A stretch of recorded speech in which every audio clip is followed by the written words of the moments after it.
Welcome, I'm the Deadwood Jedi. This is another Raid Shadow Legends video, and guys, we got a banger for you. This is a very, very cool comp. Now, I came back from vacation. This is the first video I've done. I'm not sure exactly when you guys are going to see this. I might be back already for about a week or so, but yeah, this is a very cool clan boss team that a gentleman named Steffenrd told me about. He posted a thing on Reddit, messaged me on Reddit, and I was like, oh, I'll check it out. It's actually pretty cool and very smart, so I thought it was worth sharing with you guys. Obviously, my voice is pretty much gone. My sinuses are crazy. My throat's hurting a little bit, so bear with me as we go through today's video. But Stefan posted this team, and I am tempted to call it what he did, which is a Budget Myth Heir team, right? It's a budget to myth team, and in a lot of ways, that's true. I'm very reticent to call anything budget because to me, budget means speeds are very attainable. It's useful for most levels of accounts, and it's, I don't know, it works for all affinities, right? I know this works for all affinities on Ultra Nightmare. I'm a little iffy on Nightmare. It does work for Ultra Nightmare and Nightmare though, so that's good. The speeds are a little bit high. So I wouldn't typically call a team like this budget, but the hard part is demytha. Demytha's got only a 1-turn block debuff, block damage skill. It only lasts, it's on a 3-turn cooldown. It's really hard, pretty much impossible to get any single demytha only team to keep your team unkillable without going at crazy speeds. Like, it's just hard. How do you cool down 3 turns worth of cooldowns regularly? It's hard. This is about as close as it gets. It's about as close as it gets. Now, these speeds might be pretty hard for a lot of people out there. It's fine. I think the Myth Heir is arguably as easy, maybe even easier for some people to build than this. But the top level speed isn't as fast, right? We're not talking about 270 speed. Top speed is, I think, 250. So still in the realm of reasonable. But it is fast. It's a little bit harder. But it's a pretty incredible team because you don't really need a lot of damage on any of your champions. And you can still potentially 2-key Ultra Nightmare with this. Easily 3-key Ultra Nightmare with this team. And so there is quite a bit of potential for a lot of people out there that only have demytha and don't have any other unkillable champs. And so mad props to Stefan, because this took some real smart calculator work to be able to come up with this. And my guess is somebody out there might be actually able to improve upon this, but I think this is a pretty genius team here. So I wanted to share that with you guys. I want to show that with you guys. So that's what we're going to do today. We're going to get into it and we're going to show it to you. Now, I do want to reiterate, this does work on Nightmare. It does work on Ultra Nightmare. I have not had an opportunity to test it on Spirit for Nightmare, so I have no idea if it works there. And then as far as Ultra Nightmare goes, it definitely works for any affinity. In fact, so cool, you can use Ninja in this comp, and you don't have to set his skills. He'll just work as is, which is pretty dope. So anyway, we'll go ahead. We'll show you the setup of the team. We'll show you the run, and then I'll show you the champions afterwards with some extra, notes if there's any at the end of this video. Before we get into all that, I just want to remind you guys, if you haven't, please hit that subscribe button. It's the easiest way to support my channel and the work that I do. So if you enjoy these videos, just subscribe. It's really that easy. Notification bell's great so you don't miss out on anything. And the like button's always nice too, but not necessary. Just hit that subscribe button. And then on top of that, if you guys enjoyed today's music, we do that Soundstripe link down below, pinned comment and description of today's video. So make sure to check that out if you enjoyed today's music, because I use it on all my videos and it's pinned in all my videos as well. So anyway, that's all we got. Let's go ahead, jump in and look at the champions. So as you can see, these are the 3 teams that are set up for this build. Now, this is going to allow us to automatically just click and play with both Spirit, Ultra Nightmare, and Nightmare teams. Obviously, for a Spirit and Nightmare team, we'd have to set this up a little bit separately as well, but that's it. Now, the reason why we'd have to set things up differently for Spirit is because we need to bring in a red affinity DPS champion, because Eris, again, cannot take the stun. The only prerequisite we have on this build is Eris cannot take the stun. And so by bringing in a separate red DPS, we're enabling us to do that. When we're not going against Spirit, anybody can work. Anybody. We can use Ninja in this team, which is pretty remarkable, and we don't even have to prioritize Ninja's skills. It's pretty great. So it definitely can work with any champion. Ninja, I don't even think Ninja has to be booked. We just have to make sure we start him off right. It is a little tricky with his A1 skills, so we generally would want his A2 and his A3 booked, so those cooldowns are pretty regular, but other than that, we can pretty much run Ninja how we want on this team, which is great. That also means you can bring in any other DPS that you want to bring in. Bring in Aethar, bring in Draco, bring in whoever you want. Yes, you can bring in Warboy if you're so inclined. Whoever you want to bring in as DPS will work for this team, which is one of the reasons why it's so good. Now, there are some setup prerequisites. Now, when we're using Ninja, we need to make sure we start off with his A2 and then his A3. That's the only thing we need to start off with, which he'll do naturally. So we don't actually have to prioritize anything. Just understand those have to be the first two skills used. For everything else, including with Ninja, we need to make sure that we're setting these skills up in a particular order to make sure it works. Now, for Ultra Nightmare, that means with the Painkeepers, we have two of them. One slow at 191 speed, one of them faster at 189 speed. Now, for the slow one, we need to start with the A1 skill, get that turn meter boost going, and then the A2, and then the A3. For the other Painkeeper, we're going to start with the A3 skill, then he's going to use the A2 skill. Now, I would typically go ahead and prioritize this skill because Painkeeper is notorious for not using healing abilities, and this goes for across the board, any champion in this game. Notorious for not using healing abilities when your team has full health. Or will prioritize using those skills if your team's under full health. So I generally will always prioritize this skill and make it the second skill available. That's just what I would do. Feel free to do whatever. It does work without that, but this is just my recommendation. Then we get to demytha here. We're going to prioritize A3 and then the E2 skill. In Eris, we're going to prioritize that A1. Again, for all these champions, you definitely want to prioritize their skills. And as I said, the DPS doesn't matter. Now, the reason why this is kind of a budget team, demytha speed's fast, 254. Eris is at 244 speed. And then we have Geomancer at 234. Those are pretty fast speeds. Pretty fast speeds for a team. However, we're only having one unkillable champion, and that unkillable champion is demytha. That's why this is as close to a budget team as you're going to get with a demytha champion. So it's going to be a budget myth heir team. I'm sorry, I'm so clogged up. I'm having a hard time speaking and breathing, but the budget myth heir team, because we're able to use just one demytha to make this work. Is it for everybody? No. But if you're stuck with just one demytha as your only unkillable champion, this could be a good alternative for you. And really, all you have to do is make the speeds. Demytha does 0 attacks in this build. 0 attacks. So you don't have to build any damage on her.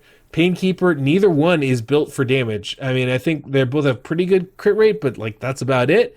One's in a toxic set, and Eris is not even 100% crit rate herself. So really, you're getting all your damage from your DPS champions. We have toxic set on one Painkeeper and one Eris. That's also adding to our damage, but that's pretty much it. So it's a pretty, I think the damage results are going to be pretty attainable for most people out there. This to me is a pretty typically 3-key team with potential to do 2-key damage. And, you know, if you're really struggling, maybe it's only 4-key damage, depending on who your DPS is. Okay, guys, real quick, I definitely need to throw this in here. When it comes to Nightmare, one of the things is it syncs up a little bit later in the run. It doesn't sync up till about turn 6, right? After that second stun. So you do need to keep that in mind. I do not think it works on Spirit for Nightmare, so that's also something to keep in mind. It might, I just don't think so. So I haven't been able to test it. Hasn't come up. I've really just had a chance to look at this team. So just be aware of that. If there's any notes or changes to that, I will make them on the website, where you'll be able to find this build anyway.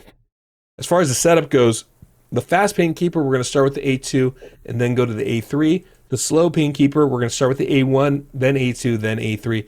That's how it's going to work for Nightmare, so just kind of keep that in mind. That's the only changes. Everything else is exactly the same as far as setup goes. You can see even the ninja stuff is right there, so it will work the same way on Nightmare, just changing the Painkeeper's priorities. It's definitely got 3-key written all over it, and if you're really struggling on Clan Boss, this could be a great alternative for you. So let's jump in the run here. So here we go. This is what we're running here. It's full auto. We don't have to do any changes at all. Full auto team, just click it and go. Easy enough, right?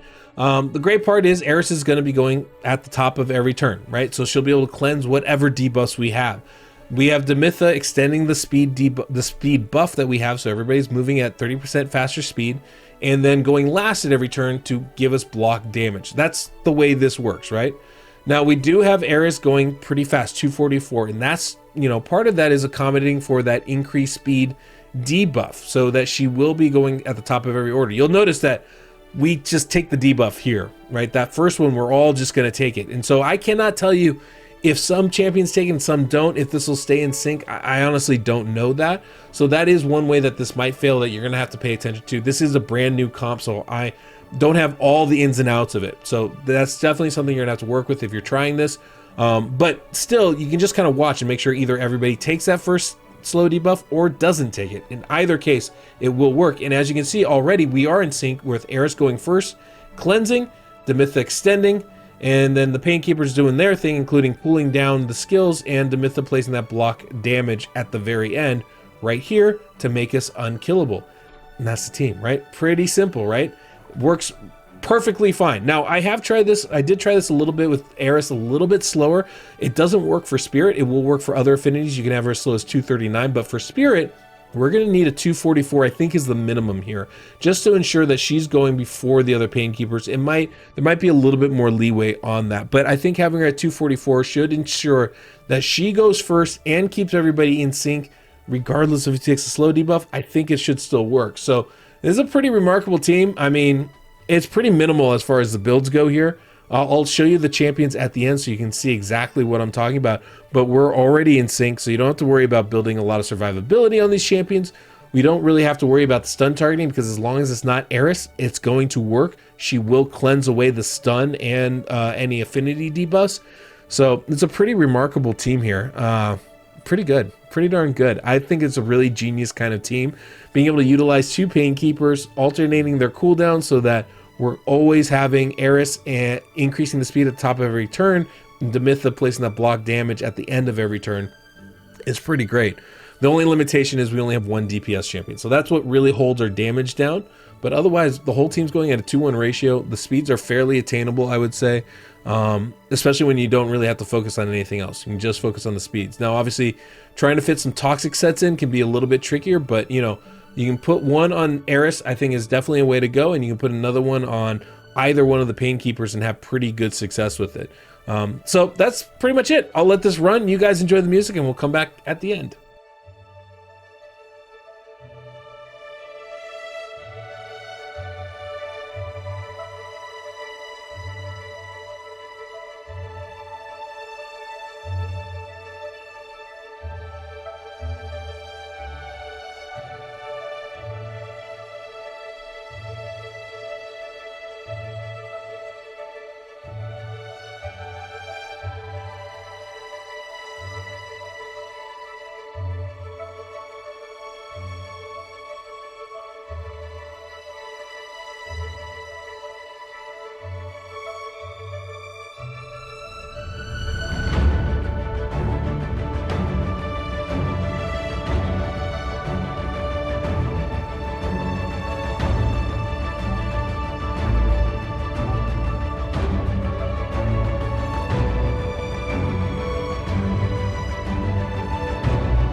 There we go. Almost 30, well, 31 million damage. That's pretty good damage. I mean, that's a 2-key damage. Obviously, there's room to improve this, right?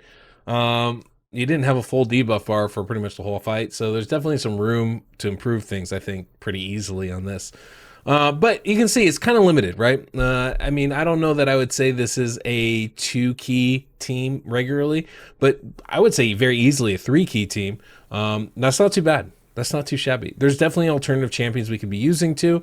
You know, for red affinity it gets a little bit trickier, right? Because we're trying to bring in as much damage as possible. But you know, I know that, you know, we've had different damage results. Like even with you know, what was it called? Going against Spirit, or going with a champion like Frozen Banshee, this team has been able to put up about 29 million damage. So it's definitely, you know, there's reasonable possibilities here as far as getting a good solid 3-key damage team out of this. I think it's pretty easily to be done. It just depends on the champions that you're bringing if you're trying to get that 2-key damage, which you can definitely do with Ninja. So some good possibilities here. All right, let's take a quick look at the champions that are here so we have an understanding of how they're built and what gears on them and stuff. You can see not everything's rolled up. 254 speed here on demytha, right? Only 2,000 attack. Again, she doesn't make any attack, so none of this matters. Absolutely none of it matters. She does get a couple counterattacks in there because I think we have some, yeah, we have a counterattack banner. So that's the only thing she's getting any damage out of at all. There's really, I mean, it doesn't matter. You could put her in something like a retaliation set, I think would be great if you want to try and get some extra damage out of her. But, you know, big thing is getting to those speeds. You can see the masteries aren't even all done there. The one exception about taking that defensive tree would be Eris, because she gets natural counterattack with her passive ability. She's in a toxic set, which I highly recommend. You can see her stats right here. 244 speed, 3,500 attack. Crit rate 61%, definitely on the lower side. 144 crit damage, again, definitely, you know, nothing crazy, but that's pretty solid for her. Mastery wise, and you can see these are absolutely not the masteries I take. I would go down the support tree. She's in a toxic set. Let's go down to sniper so we get a better chance to land them, and let's go down to master hexer so they last longer. Both of those things will work with a toxic set, and I would highly recommend it. Not to mention things like Lore of Steel help you get a little bit more speed, which helps you get to those high speed numbers, and that's going to be helpful too. Oh, and the other thing I would do is I would take deterrent or steadfast here, excuse me, still sick. I would take steadfast here, and that will help avoid taking the stun in favor of Geomancer. So those are all the little things I would do to rebuild this Heiress personally. All right, then we have two Painkeepers, right? We have our fast Painkeeper, which is this in a mix set, couple speed sets on there, going at 191 speed. You can see the crit rate, 100%, 200 crit damage, some decent attack on there as well. Definitely dealing some damage as far as Painkeeper can go. Mastery-wise, you can see we're going down the offensive tree and the support tree. Now, I did say earlier that I would recommend going down and taking deterrence for all of our champions. I actually had to rethink that as I was filming this, realizing Painkeeper has a turn meter boost on her A1 skill. So if we get a counterattack from Painkeeper, what that's going to do is give us an extra turn meter boost that could make our Painkeeper go faster than our Eris. That would be a problem. We want Eris going first. So I would actually recommend going down the support tree with Painkeeper. I think that's a much better route to go. And then this is our slow Painkeeper here, also in a toxic set to give us that extra damage, which is great. You can see the stats here, almost crit cap, decent crit damage, only 2,400 attack, not really in a damage build, to be honest, 189 speed. Mastery-wise, going down the offensive tree and going down the support tree, this is the kind of support tree build I would do for Eris as well, just taking steadfast instead of pinpoint accuracy to start it off. But getting sniper and getting master hexer are both really good for helping with those toxic sets. And then last on the list is going to be Geomancer. Now, Geomancer obviously is our biggest damage dealer, so maxing those stats out would be the best way to go. That is not something we've done here. So there's obviously a lot of room to improve. 234 speed is fast, so it can be hard, especially for newer accounts, to get any real damage out of this spot. But you can definitely go with a poisoner like a Frozen Banshee and still get pretty good numbers across the board. So you don't necessarily have to use a crazy damage dealer. An Aothar might be a really good option as well if you're looking to get poisons. I would probably not use toxic sets on the other champions in that case, but you know, something to keep in mind is you know, a possibility there for choices. Anyway, 3,000 attack, 100% crit rate, no crit damage to speak of, but good accuracy. It's a solid build for sure. Mastery-wise, we're going down the offensive tree and the support tree. Again, personally, I would be going down the defensive tree with Geomancer to make sure that we get that deterrence so we can get some extra counterattacks in there. I just think that's going to be a better result for him. But in this build, we obviously needed Lore of Steel to get extra speed, and we needed all the accuracy stuff in here to get a decent amount of accuracy. So I don't think this is a bad build whatsoever. Now I'm going to show you Ninja here because he's such a special champion. Obviously, Ninja's going to be able to take you to 2 key damage because he does hit so freaking hard. Now, the trick with Ninja, of course, is with those masteries and his build in general, that A1 has that turn meter build. As you can see the stats here, I don't need to read them out, is A1 has that turn meter build. So one of the things we definitely do not want to do is take him down the defensive tree. As you can see here, he is down the support tree, and this is good because if we get free counterattacks, it could throw things off by getting him that little bit extra turn meter boost off his A1 skill. That's something we're definitely going to want to avoid. So you got to be careful with that, including, you know, those counterattack accessories too. That could be problematic. So that's the team. Pretty good, I would say. A couple things to keep track of when you're building this team. You want to make sure, one, that if you're going in Spirit, that you have Eris up to that right speed. I tried her a little bit slower and it didn't work, so got to be careful with that. You also really, really want to pay attention to that very first slow debuff. If it does not land on somebody, specifically that slow Painkeeper, I think is the one to really keep an eye out for. But if anybody resists that on your team, it could throw the run off. So don't click auto after that. Don't just let it run, walk away, get a cup of coffee or whatever. Pay attention. Make sure that either everybody or nobody gets that first slow debuff. If nobody gets it or if everybody gets it, you should be fine. But after that, if only like some of them, if anybody resists basically, pay attention to the run. Make sure you're still in sync, because if you're not, that's going to throw everything off. When you're not going against Spirit Affinity, this should sync up a lot faster. Now, one other big caveat, I have not been able to try this on Spirit on Nightmare, so I have absolutely zero idea if this works or not. It does tend to sync a little bit later on Nightmare than it does on Ultra Nightmare, so that's something else to kind of pay attention to. And so like there is a little bit different like setup as well. I do have all this on the website, so if you're interested, you can definitely, I'll have that link down below, so you can definitely go check out the specific setup for Nightmare on the website, and you can definitely see, if there's any, if I find out this doesn't work on Spirit for Nightmare, I'll let you know there. I'll put it in the notes. If I find out it does, I'll also put that in the notes, so you can check in there over the next couple of weeks and figure out if it works or not. But yeah, this does take some time to sync up, especially on Nightmare. So my guess is it might not work on Spirit Affinity. So that's kind of the only caveat. But if you're using this team, you're using most of your keys on Ultra Nightmare anyway. So it's going to be a bit of a grind to get to to get both working anyhow. Anyway, guys, I'm sorry. I am still, my throat is killing me. My sinuses are going crazy. Still incredibly sick, and I absolutely hate it after my little vacation. So anyway, guys, hopefully this was helpful for you. Reminder, please hit that Soundstripe link if you're interested in the music from today's video. Don't forget to hit that subscribe and the notification bell. Definitely appreciate it. And yeah, I'll see you guys on stream. Till next we meet. As I got no voice, I'm the Deadwood Jedi.